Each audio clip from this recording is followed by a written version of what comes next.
रुपाली चाकणकर यांनी सध्याच्या सामाजिक आणि राजकीय वातावरणावर भाष्य करत ठाम भूमिका मांडली।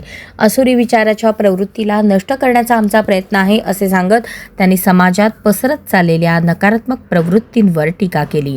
द्वेष, विभाजन आणि असंवेदनशील राजकारणाला विरोध करण्याची गरज असल्याचे त्यांनी नमूद केले। समाजात शांतता, समानता आणि न्याय टिकवण्यासाठी ठोस पावले उचलली जातील असा विश्वास त्यांनी व्यक्त केला। त्यांच्या या वक्तव्यामुळे राजकीय वर्तुळात चर्चा रंगली असून विविध स्तरांवर प्रतिक्रिया उमटण्याची शक्यता आहे।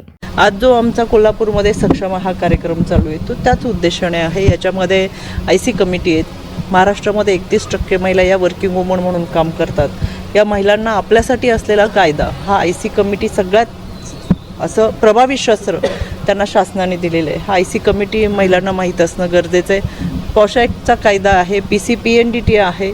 आम्ही संपूर्ण महाराष्ट्रामध्ये जातो आहे आणि ह्या सक्षमाच्या माध्यमातून पोहोचत असताना ज्या पद्धतीने ही गुन्हेगारी वाढती आहे, ज्या पद्धतीने एक असुरी विचार आहे कुठेतरी, तो विचार खऱ्या अर्थानं त्या प्रवृत्तीला नष्ट करण्यासाठी प्रबोधनाच्या माध्यमातून आपण